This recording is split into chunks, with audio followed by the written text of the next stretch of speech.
Good morning, everyone. Thanks for joining me for another Saturday morning share. So today's video is actually using the same die that my video from earlier this week used, the box die from Neat and Tangled. The stamp set that I'm going to be using is the coordinating stamp set, which is called Out of the Box, also by Neat and Tangled. To be honest, this card that I'm demonstrating now was made before the card that was in Monday's video. So they're kind of being posted out of order.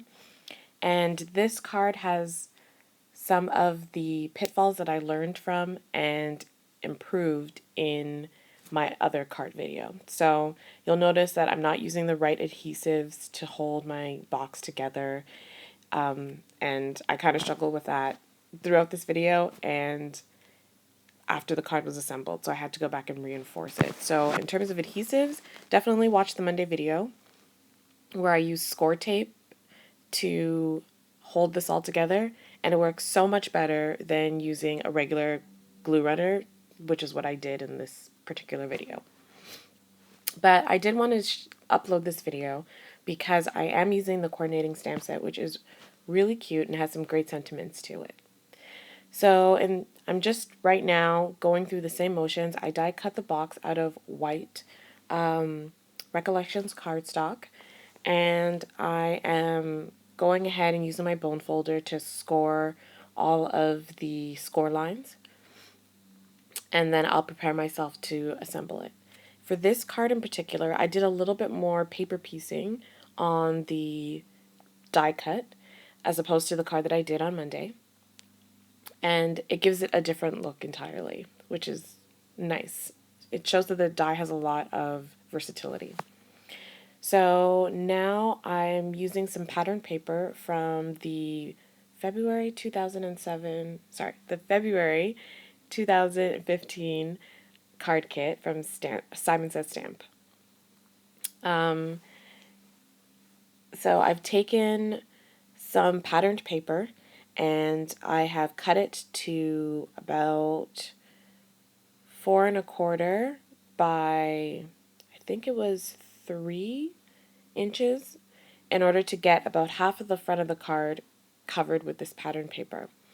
Then I took another pattern paper from the card kit, and I used it to, I die cut it partially in order to get the back tabs of the box. Then I also used that same paper to die cut the front tabs. So you'll see me adhere those to the front tabs of the open box. In addition, I used a coordinating patterned paper to do the front part of the box, and that's what I'm adhering now. And you see I'm doing this with glue runner. And like I mentioned, you'll notice a couple times throughout this video that the side of the box actually keeps splitting on me just because the glue runner is not a strong enough adhesive. So yeah, and there's an example of it happening right there. I just want to mention the partial die cutting that I did. Because I'm using 3 different papers to do my paper piecing, I didn't want to die cut the entire box die over and over and over again. So what I did was to conserve the paper really, I die cut only the portions that I wanted by ensuring that only the portions of the die that I needed were between my plates when I die cut it. And so that allowed me to just die cut certain portions and minimize the paper wasted. One other thing I wanted to mention about this die is that it actually can hold a gift card. So if you slide the gift card in vertically, it'll hold it in place, and it's a great embellishment for a gift card gift. And as I mentioned before, it is a much better alternative to use score tape or another very sticky adhesive in order to ensure that your box stays attached to your front of your card. So now I've pulled my sentiment and I'm stamping it in, I believe, Coral Calypso or Calypso Coral from Stampin' Up.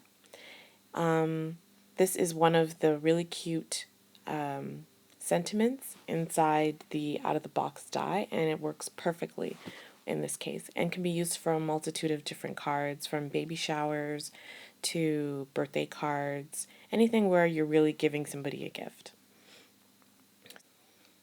And I just want to point out that the Calypso Coral works really well with the February 2014 card kit.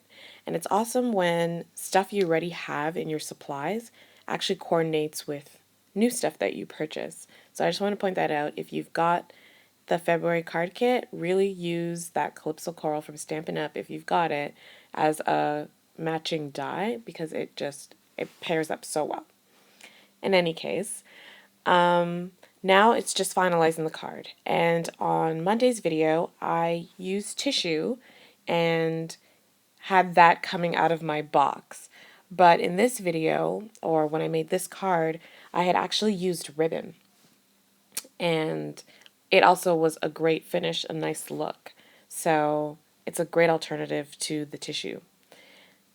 And lastly, I'm just going to be holding down the flaps using some foam tape. And I actually noticed that the foam tape in this video is a lot thinner, which allowed the tabs to have dimension but stay a little bit flatter for mailing. Whereas when you use glue, or not glue dots, but some foam squares that are really thick, it's a little bit more challenging to get it all to stay flat. Lastly, I'm just using some enamel dots to accent the card. I thought about using some sequins. As you can see, they're on my work surface, but the enamel dots was my preferred choice. You'll notice the white and black enamel dots there are just a homemade version, and I might be posting a video on how I did that in a couple of days. So this is the card, and I just want to thank you for watching. And this is just a sneak peek of the card that I did earlier this week, and I'll be linking to this video below. Bye!